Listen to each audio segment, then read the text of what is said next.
在原厂720这个焦段，选择 F4 光圈还是 F2.8 光圈一直令人难以抉择。今年，索尼先后对2支720完成了更新换代，这让 F4 和 F2.8 的选择变得更加复杂。新一代720G2 在画质方面有了显著提升，各焦段画质已接近 GM 级的水平，同时它还具有轻巧的体积，并且加入了微距功能，使其实用性大大提升。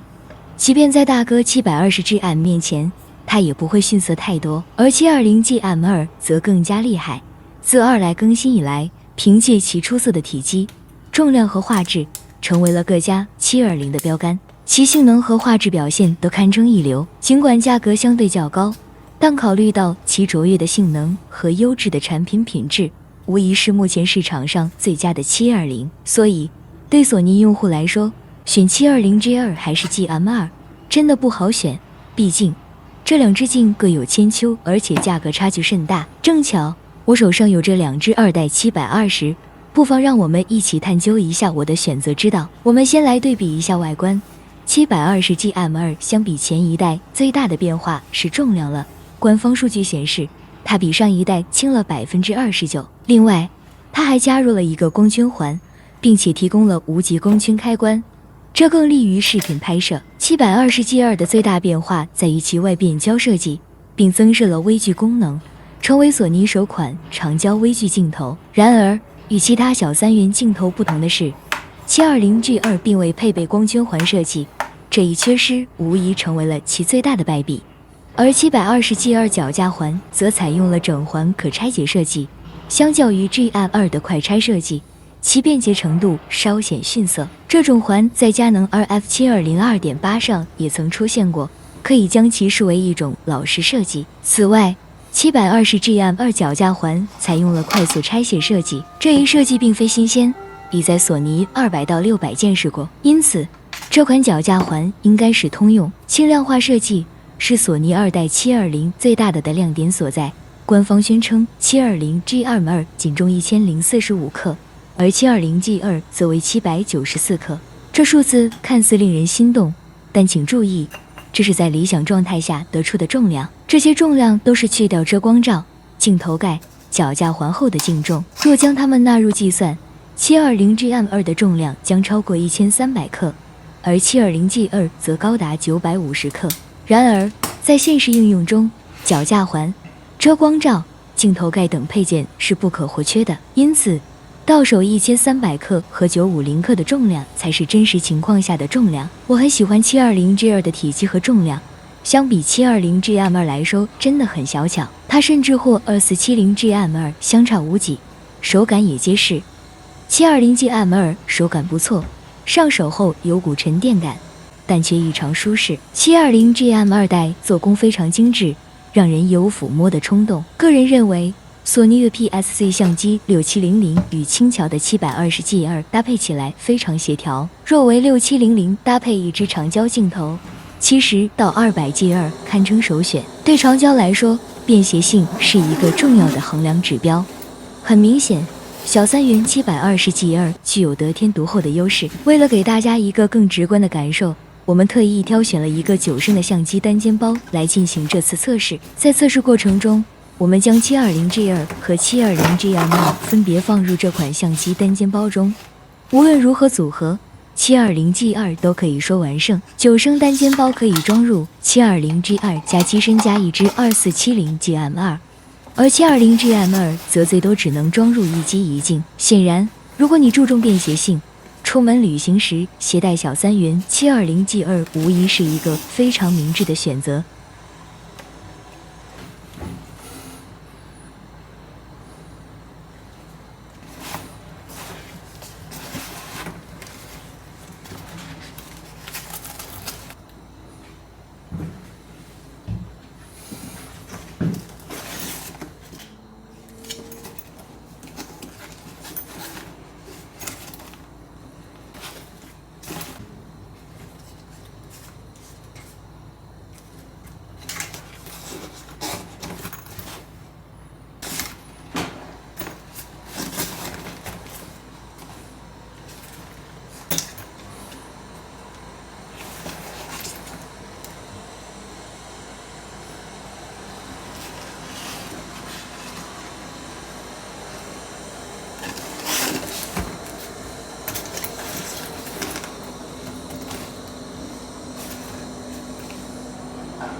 为了更直观地展现这两支720镜头的成像质量，我特意挑选了70毫米、135毫米和200毫米这3个焦段进行实拍远摄测试。在70毫米、135毫米和200毫米焦段下，分别以全开光圈和 f8 光圈进行拍摄，并对比了各组照片的中心画质与边角画质。画质方面，720G2 有显著提升，画质在各焦段很优秀。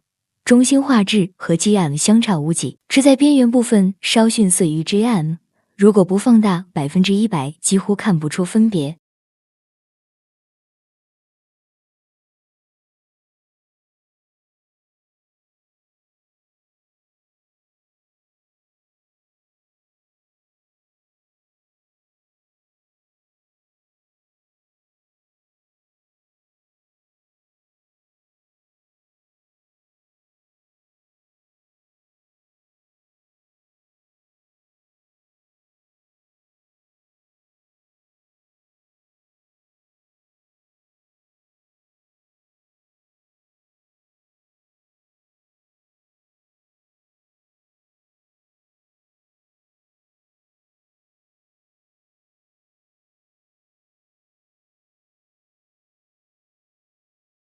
综合来看，如果你注重便携，并且以拍相片为主，那么建议你买70-200G2。光圈环的缺失是70-200G2最大败笔，再加上外变焦设计，都是对视频不友好的。因此，如果你不是视频 Vlog 爱好者，那么720G2无疑是首选。尽管全开时边角画质与 GM2 存在细微差异，但对于拍摄风景而言，这一差异实属微不足道。以下3种情况，只要符合其中之一条，你都适合上720GM2。首先，如果你预算充足，720GM2代无疑是你的最优之选。索尼70-200GM2代堪称目前最优秀的720之一，几乎没有短板。